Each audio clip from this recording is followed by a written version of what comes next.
I think I have a little theory about where Team Ruby is, and I'm going to try to talk about it.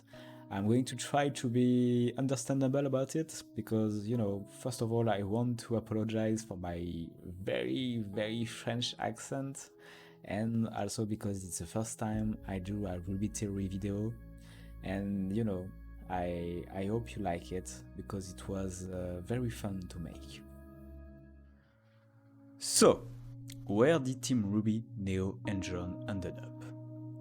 I started looking at the different kind of lore we had at disposition, only to realize that nothing really prepared us for any kind of mystic or mythological realm. At best, we had a glimpse at the afterlife when Ozma and the God of Light talked about the relic, about the mission the God of Light was giving to Ozma, and about Salem, but for the most part it was an empty, blank void where they had that discussion. So, with only that in mind, I guess we'll never know, and I'll see you for Volume 9. Just one little thing. Part 1. Fairy Tales of Remnant, The Shallow Sea. We do have one bit of mythological lore. We have one book, The Fairy Tales of Remnant. While most of these fairy tales aren't factual truth, I think every one of them has a sliver of truth that was distorted with the years into fantastic tales of monsters, heroes, and one guy who made a bet with the sun. No, not that one. One of these tales is The Shallow Sea. The Shallow Sea is basically a creation myth about the faunus, talking about a god deciding to invite humans on this magical island that was initially only populated by beasts, with the humans being ultimately transformed by the god into the faunus that we know now. Ospin notes that the tale was never written down before being included in the Fairy Tales of Remnant, and that while at the time it was a very popular story, it started to lose more and more interest after the faunus started calling Menagerie home. After all, the tale about a perfect magic island with a god started to be mostly bittersweet, when most faunus end up in a mostly inhospitable real island. That being said, two things interest me here. First, the story was never really written down before and was passed down to faunus children. 2. It started stopping being popular around the time Menagerie becomes the faunus homeland. So, what if, at the start, it was never about Menagerie, but about a magical island, and that island become Menagerie in the story because the only island the faunus had, the island they fought for, is Menagerie. It's not some mystical place that probably doesn't even exist. It is Menagerie. So, let's keep that magical island in mind while going to our next point. Part 2.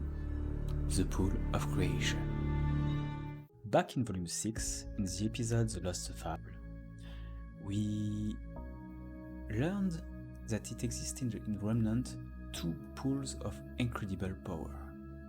On one side, the pool of destruction, made and guarded by the god of darkness, and on the other side, the pool of creation, made and guarded by the god of light.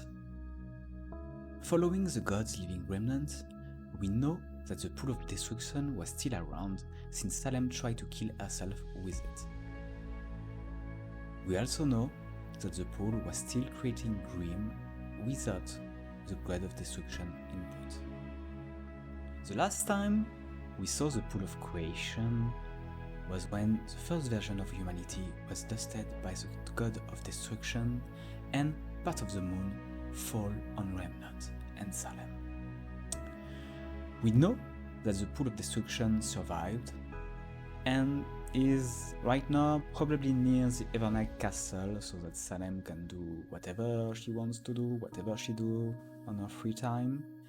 But it stands to reason that the pool of creation survived too. Yet, you'd think someone would have found that pool by now.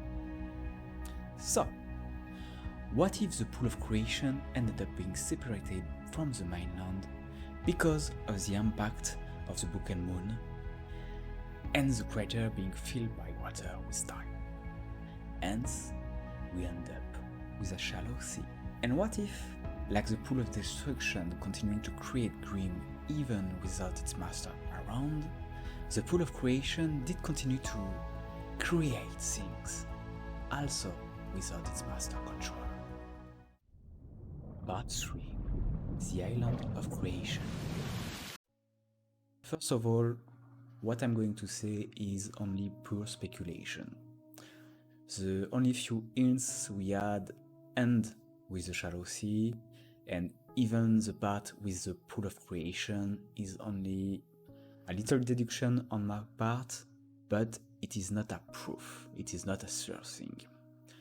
But my theory is that Team RWBY, Neo and John ended up somewhere close to the pool of creation, on what is now a wild island, the original island, the magical island described in the shallow sea, and a place that resembles what we know in our culture as the Garden of Eden.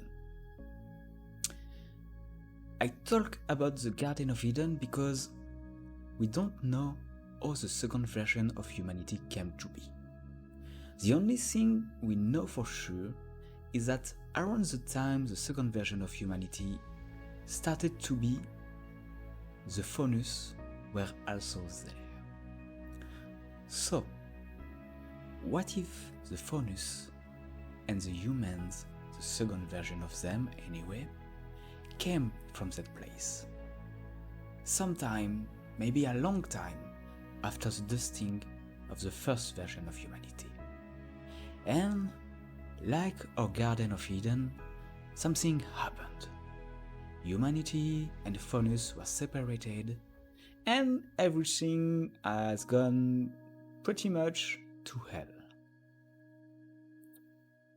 What if, following the incidents that made humanity and faunus go on their separate ways, the pool of creation was put in a pocket dimension like the vault, so that nobody could stumble on it by accident or chance?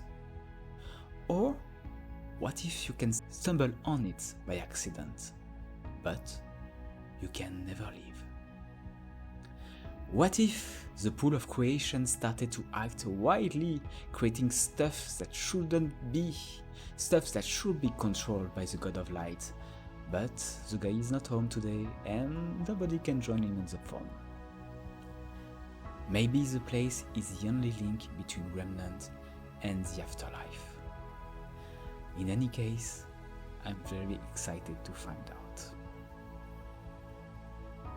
I'd like to hear your opinion on my theory in the comments, or you can share with us the theories that you have about that place.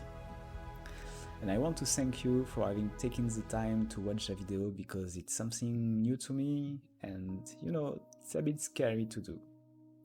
If you liked what you heard, or if you want more videos like this, you can always like that video and you can always subscribe to the channel. Much love to you all, and I'll see you around.